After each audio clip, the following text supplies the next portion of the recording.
Number series का question है 1, 5, 9 question mark है, उसके बाद में 25, 37, 49 है। तो यहाँ पर आपको क्वेश्चन मार्क का मान फाइंड आउट करना है A B C D option में से। तो सबसे पहले हम देखते हैं 1 से हमें 5 पर पहुँचना है, तो 1 में 4 जोड़ दिया जाए तो हम 5 पर पहुँच जाएंगे। इसी प्रकार से 5 से हमें 9 पर पहुंचना है, तो यहाँ पर भी 5 में 4 जोड़ने पर हम 9 पर पहुंच जाएंगे। तो 9 से आगे हमें क्वेश्चन मार्क से 25 से, और 25 से हमें 37 पर पहुंचना है, तो 25 में हमें 12 जोड़ना पड़ेगा।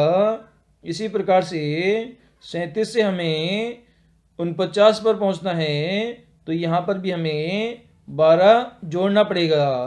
मतलब 2 बार हमने 12 जोड़ा है और यहाँ पर 2 बार हमने 4 जोड़ा है, तो बीच वाली संख्या में हमें +8 जोड़ना पड़ेगा। तो 9 के अंदर आप 8 जोड़ते हो तो ये हमारा 8 दूनी 16 और 1 17 हो जाता है। मतलब क्वेश्चन मार्क का मान कितना हो जाएगा? 17 हो जाएगा। और इसमें आगे भी आप 8 जोड़ोगे तो 17 और 8 हमारा 25 हो जाएगा। तो इस क्वेश्चन में हमारा सी करेक्ट आंसर हो जाएगा। मतलब क्वेश्चन मार्क की जगह 17 आंसर आएगा। क्वेश्चन में आपको 4x4 की टेबल गिवन है, जिसमें आपका एक अंक मिसिंग है। ये आपको फाइंड आउट करना है A B C D option में से। तो इसे हमें सोल्व करने की कोशिश करते हैं। तो इसमें आप देख पा रहे हैं ये हमारा फर्स्ट कॉलम है, ये सेकंड कॉलम है और आगे हमारा थर्ड कॉलम है। तो जो नीचे वाली जो संख्या है वो सबसे बड़ी है। मतलब इसमें लॉजिक ऊपर से नीचे लगाना पड़ेगा। कहने का मतलब है 2, 1 और 3 का प्रयोग करके हमें 36 लाना है। इसी प्रकार से 4, 2 और 1 का प्रयोग करके क्वेश्चन मार्क वाली संख्या लानी है, और आगे 0, 4 और 3 का प्रयोग करके 91 लाना है। तो इसे हम सोल्व करने की कोशिश करते हैं। तो सबसे पहले हमें 2 का क्यूब करते हैं। तो 2 का क्यूब 8 होता है। इसी प्रकार से 1 का क्यूब 1 होता है, और 3 का क्यूब 3 तरीका 9 और 9 तिया 27, मतलब 27 होता है। अगर तीनों को आपस में जोड़ दें तो आपकी संख्या कौन सी आ जाएगी? 27 और 1 28, 28 और 8 36, मतलब 36 आपकी संख्या आ जाएगी। हमने ऊपर की तीनों संख्याओं का क्यूब किया है और उन्हें आपस में जोड़ा है, जिससे हमें नीचे वाली संख्या प्राप्त हो गई। ये कंडीशन हमने फर्स्ट कॉलम में लगाई है।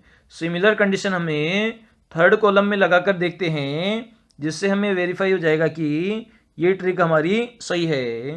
तो यहाँ पर 0 का क्यूब करोगे 0 आ जाएगा। 4 का क्यूब करोगे 4 चौके 16, 16 चौके 64 आ जाएगा। इसी प्रकार से 3 का क्यूब करोगे तो 3 तरीका 9, 9 तिया 27 आ जाएगा। सभी को आपस में जोड़ोगे तो आपका 64 और 27 कितना हो जाएगा? 91 हो जाएगा, क्योंकि 7 और 4 11 होता है। हासिल 1 लग जाएगी। 6 और 1 7, 7 और 2 9 हो जाएगा। तो इस प्रकार से आपका 91 आ जाएगा। सिमिलर कंडीशन हमें सेकंड कॉलम में लगाते हैं। तो 4 का क्यूब करते हैं तो कितना हो जाएगा? 4 का क्यूब आपका 64 हो जाता है। इसी प्रकार से 2 का क्यूब कितना हो जाता है? ये आपका 8 हो जाता है। इसी प्रकार से 1 का क्यूब कितना हो जाता है? ये आपका 1 हो जाता है। तो आपने जोड़ लिया है यहाँ पे 64, 8 और 1 को जोड़ोगे तो 64 और 8 हमारा 72 होता है, और 72 और 1 73 होता है। मतलब क्वेश्चन चिन्ह की जगह पर हमारा डी आंसर आ जाएगा। मतलब 73 संख्या आपकी आ जाएगी। एनालॉजी का आपका क्वेश्चन है, जिस प्रकार से 5 का संबंध 124 से है, उसी प्रकार से 7 का संबंध क्वेश्चन चिन्ह की किस संख्या से है, ये आपको फाइंड आउट करना है A B C D option में से। तो इसे हम सॉल्व करने की कोशिश करते हैं। तो सबसे पहले हम देखते हैं, यहाँ पर 5 लिखा हुआ है, 5 से हमें 124 पर पहुँचना है। तो क्या करेंगे, हमें 5 को 5 से गुणा करेंगे तो आपका 25 हो जाएगा। इसी प्रकार से 5 से और गुणा करेंगे तो आपकी संख्या कितनी हो जाएगी, आपकी संख्या 125 हो जाएगी। लेकिन आपको चाहिए कितनी, 124 चाहिए, तो इसमें से 1 घटा देंगे। तो 125 माइनस 1 कितना हो जाएगा, ये आपका 124 हो जाएगा। सिमिलर कंडीशन हमें आगे लगाएंगे। तो 7 को आपस में 3 बार गुणा करेंगे तो 7 7 49 हो जाएगा, और 49 आते आपका 343 हो जाएगा। और इसमें से हमें 1 घटाना है तो आपकी संख्या कितनी आ जाएगी, 342 आपकी संख्या आ जाएगी क्वेश्चन चिन्ह की जगह पर, जो कि हमें ऑप्शन नंबर सी में गिवन है। तो इस क्वेश्चन का सी आंसर हो जाएगा। क्वेश्चन है आपका जिसमें आपको बेमेल विकल्प का चयन करना है। इसके लिए आपको 4 option A B C D given है। तो इसे हम सोल्व करते हैं। तो कभी भी 4 से बड़ी संख्या आती है या 4 संख्याएं आती है तो उसमें हम डिजिट का जोड़ करते हैं। तो सबसे पहले हमें ए के अंदर ऑपरेशन लगाते हैं। तो यहाँ पर 1 + 6 + 2 करते हैं। तो 6 और 2 कितना होता है, 8 होता है, और 8 और 1 हमारा 9 होता है। मतलब स्टार्टिंग की 3 डिजिट को जोड़ने पर चौथी डिजिट हमारी आ जाती है। इसी प्रकार से यहाँ पर 3 + 4 + 1 करेंगे तो 3 और 4 7, 7 और 1 8। मतलब स्टार्टिंग की 3 डिजिट को जोड़ा तो चौथी डिजिट आ गई। सिमिलर आगे भी सिमिलर कंडीशन लगाएंगे। तो 2 + 3 + 4 करेंगे तो 4 और 3 7, 7 और 2 9 हो जाएगा। तो हमारी स्टार्टिंग की 3 जो संख्याएं हैं डिजिट है उन्हें जोड़ी तो अंतिम डिजिट हमारी आ गई। सिमिलर ऑपरेशन आगे लगाएंगे।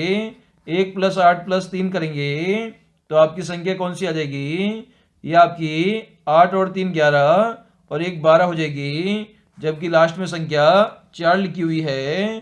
तो ये ऑप्शन हमारा अलग हो जाएगा और इस क्वेश्चन का डी आंसर हो जाएगा। क्योंकि सभी जो संख्याएं हैं ए बी सी की उसमें स्टार्टिंग के 3 अंकों का योग चौथी के बराबर होता है। लेकिन डी ऑप्शन में ऐसा नहीं हो रहा है। क्वेश्चन में आपको एक त्रिभुज गिवन है। इसमें कितने त्रिभुज बने हुए हैं ये आपको काउंट करके बताना है। इसके लिए आपको 4 option A B C D given है।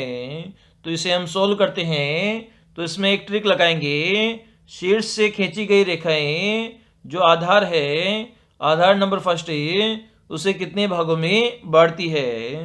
तो 1 2 3 4 और 5 भागों में बांटती है। तो इन सब को आपस में हम जोड़ देंगे तो आधार से बने हुए त्रिभुज ज्ञात हो जाएंगे। तो 5 और 4 9 हो जाएगा, 9 और 3 12 हो जाएगा, 12 और 2 14 हो जाएगा, 14 और 1 हमारा 15 हो जाएगा।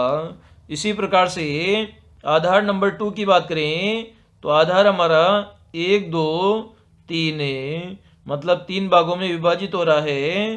तो 3 और 2 5 हो जाएगा, 5 और 1 6 हो जाएगा। इसी प्रकार से आधार नंबर 3 की बात करें तो ये हमारा 1 2 3 भागों में विभाजित हो रहा है शीर्ष से आने वाली रेखाओं से। तो 1 + 2 + 3 आपका 6 हो जाएगा। इसमें कुल कितने त्रिभुज हो जाएंगे, तो 15 + 6 + 6। तो कितने त्रिभुज हो गए, 15 और 6 21, 21 और 6 आपके कुल मिलाकर 27 त्रिभुज हो गए दिए गए डायग्राम में। तो ऑप्शन सी हमारा यहाँ पर करेक्ट हो जाएगा।